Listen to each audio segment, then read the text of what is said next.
Fastlane is live from Indianapolis. The first match of the night sees the unlikely duo of Jey Uso and Cody Rhodes take on the Judgment Day's Finn Balor and Damian Priest for the WWE Undisputed Tag Team Championships. Referee was suspect here. He misses a tag by Judgment Day but just lets Balor go on as legal man. It was Darren England levels of refereeing here. Jey Uso takes out Priest and Balor with a dive to the outside. He throws Priest back into the ring and hits him with an Uso splash. But Balor breaks up the pin at 2. Jey hits a spear and looks for another Uso splash, but Rhea Ripley and Dirty Dom come out for the distraction. Jey superkicks Dom, laying him out, but he and Rhea flirt a little bit on the floor. Every wrestling fan was jealous of Jey there as Rhea smiles back at him. Priest recovers and hits an avalanche hurricane Rana. How's he pulled that one off? And Balor hits a coup de grace. But this time Cody Rhodes breaks up the pin. Jey rolls up Finn, but Finn kicks him off as Rhea smashes Jey with the briefcase, but Jey manages to kick out. He's still alive in this one. Damian Priest chokeslams Cody on the ring apron and strips the announce table like it's Matt Riddle's missus. He holds Cody in place for JD to hit him with the briefcase, but Cody moves and JD smashes Priest's knee. Cody gets on the table and hits a crossroads on Priest for a nasty bump. Back in the ring, Jey and Cody hit a 1D/Cody cutter combo. Cody hits crossroads, and shockingly we have new tag team champions in Jey and Cody. The Judgment Day are gutted as Roman Reigns' two least favourite lads celebrate, as they should.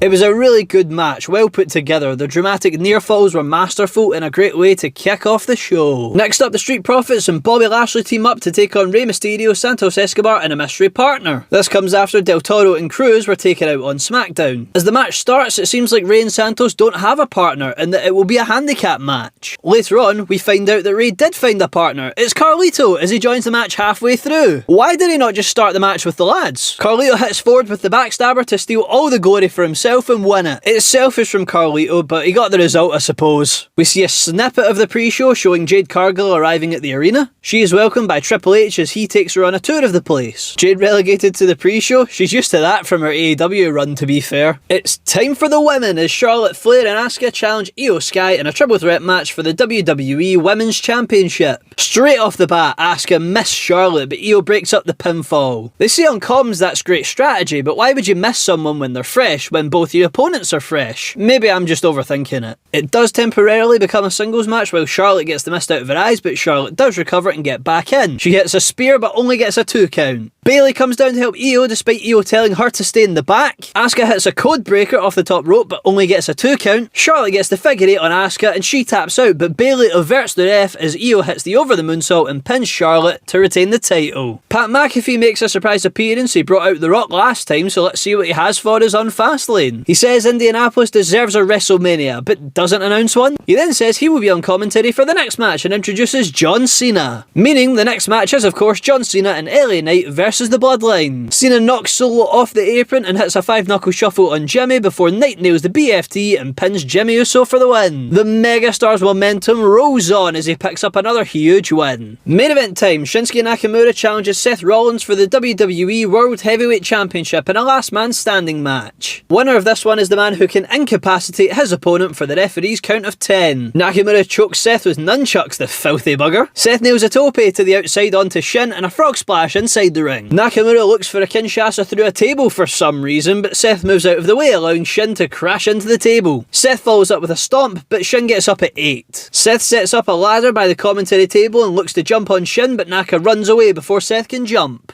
Instead, they brawl into the crowd. Nakamura low blows Seth and throws him out of the stands like he was Maud Flanders as Seth crashes to the ground, but still gets up before the referee's count. Seth looks for a pedigree on the exposed concrete floor, but Shin counters and back body drops Seth on the floor instead. Again, Naka goes for the Kinshasa, but Seth hits a super kick and a pedigree, but still Shin gets up. Naka gets Seth on a table and drives him through it using his knees coming off the top rope and crashing through Rollins. Seth again somehow gets up. We end up going back up the ladder, both men are at the top of it. Seth looks for a superplex, but Naka misses him and tosses him off the ladder. What is it with the Japanese lads using mist? How have we got 2 mistings on a pay-per-view? Get it together, match agents, be more creative. Naka gets Seth back in the ring and drops him on the chair again like he did on Raw. Naka then finally gets the Kinshasa through the table, but somehow Seth slides out the ring and gets his feet on the floor to break the count. They brawl through the crowd again and up onto a platform. Seth hits the pedigree and a stomp, but it's not quite enough to get the win, so Seth Falcon Arrows Shin off the platform and through some conveniently set up tables. Seth gets up, but Shinsuke doesn't, as Seth wins and retains the title to end the show. Thank you so much for watching my WWE Fastlane 2023 review. What a few weeks it has been for me. Back-to-back pay-per-view weekends for WWE and AEW, and there's plenty more to come in November for me to cover, so subscribe to make sure you see those videos too. Please like as well, and leave comments letting me know what you liked about the show, what you didn't like about the show, and what you think I can do to improve, and I'll see you all next time.